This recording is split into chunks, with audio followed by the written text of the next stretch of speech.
For purposes of demonstration, if we had to access the internet, we would easily be able to do it, and that's one of my things. Yeah. Well, you're going to have to come in just a hair closer. Excellent. Because of the microphone. Terrific.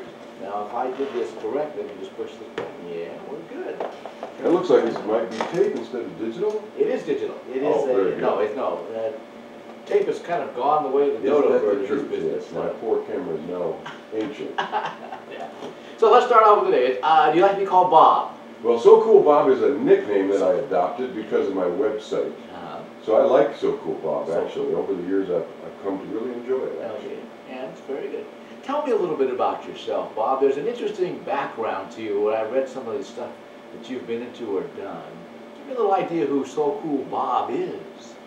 Well, the most important part of background, I think, is that I was a motivational instructor. I began to learn about setting goals at the age of 26. I spent 3 years of intensive time being a Dale Carnegie student, watching what I call a laboratory of positive thinkers, positive doers, helping people set goals and achieve them even though they didn't think they could. Then I became an instructor, and I found out you could learn 3 times as much by teaching this thing as you could by learning it. And that's probably the most significant part of my background. Is my life has been based on some very simple concepts that involve setting goals and doing certain things to achieve them. I have never met an instructor from Dale Carnegie. Is Dale Carnegie still around? Are his philosophies and programs still out there? Or? He definitely is still around, not him himself, but the Dale Carnegie Institute is still around. Whether or not they teach the same way as they used to, I don't know. They are subject to the same kind of human failures that other people are. They sometimes don't follow their own advice, and they were kind of famous for that in a way back in the day. So what they do today, I'm not sure, but I am sure that even me, 40 years later, I give a great deal of credit to the successes in my life to Mr. Dale Carnegie and the lessons he taught. Now, was Dale Carnegie the only thing you did, or did you move on from there and do other things? And if so, what? Well, no question about it, because I had a fairly decent mind, and so I became very interested in human behavior. And if you can follow the pattern, you remember in 1975, if you wanted to be on television, there was no such thing. You couldn't get a basketball game on TV. TV was something we watched, and it went off at 11 o'clock. But I was a media person, and I think it's because of my real enjoyment of human beings. Progress has made a big difference in that. I often describe it's kept me young because the world gets better for me every 4 months, whether I do anything or not. In 1995, the internet came along. Now, I had tried very hard, Curtis, and you may remember the formula. I tried to be on television a few times. And the formula was, well, you got $10,000, we'll put it in the can, and nobody will ever see it. Well, that doesn't work that way anymore. I could pull out my phone, and you and I could be uploaded to YouTube within 5 minutes. That's a big difference. Yeah. And communication. See, Dale Carnegie taught the skill process. How do people acquire skills? If you look at all the different skills, I would think you might agree with me, and some people don't, that the communication skill is the most important one. Both in terms of out and in. And now this little thing behind me, this internet thing, in my humble opinion, expands the brain so that if we want to acquire information and knowledge and skill, it's a lot easier than it ever was.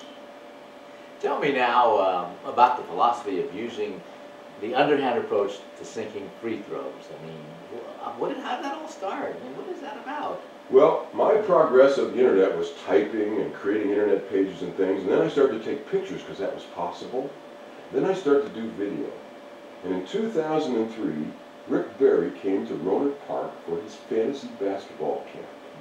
As it turns out, Rick's a year older than I was. I was a basketball player, and he was my hero back in the day. He was an incredible basketball player in so many different ways. And strangely enough, I had totally forgotten, it wasn't even in part of my brain, that he also was the second best free throw shooter in the history of the NBA.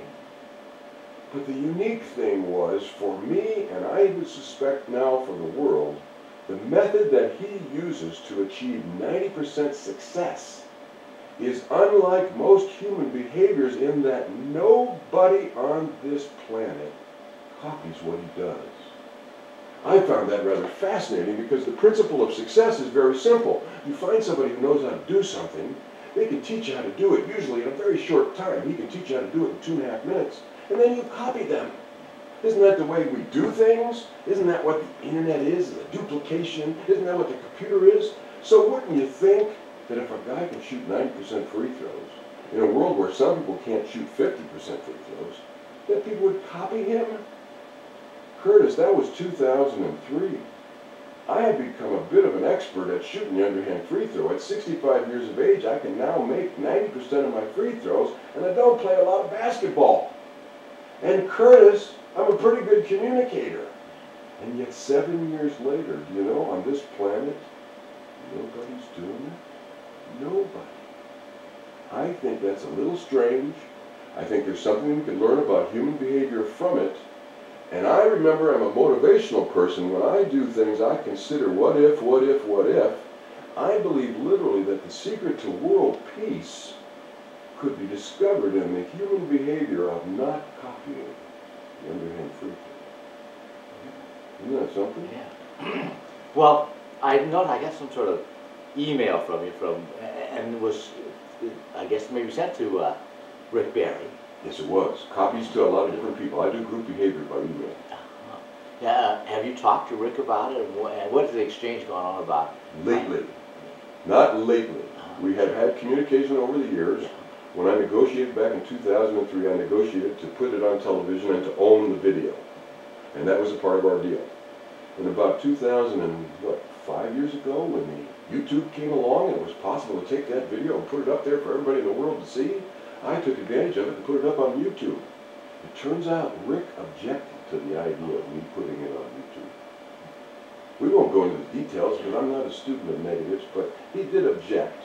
And it became a bit of a problem for him because I said, Rick, I won't do a lot of things because you don't want me to, but that particular thing, I humbly believe that if I put this on the internet, it would be good for you if I did it, and it would be good for a lot of other people too, and so I'm going to do it.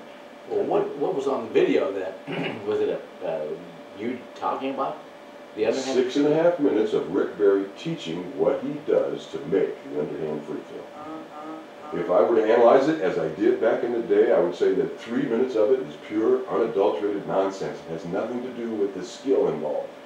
If you dissect it down, it takes about 2.5 minutes to explain the entire method of how to make the underhand free throw. And if you analyze it from an athletic skill standpoint, you discover what I discovered is it's simply moving your hands from position A to position B. Have you ever done anything athletic, Curtis? Yeah. Can you think of anything simpler in life than moving your hands from position A to position B? How'd you like to learn how to play golf like that? Or play soccer or football or the entire game of basketball? All you got to do is A to B. That's all that's involved in making an underhand free throw is A to B. But you've extrapolated this even further than just athletic abilities, haven't you? I have, because I've just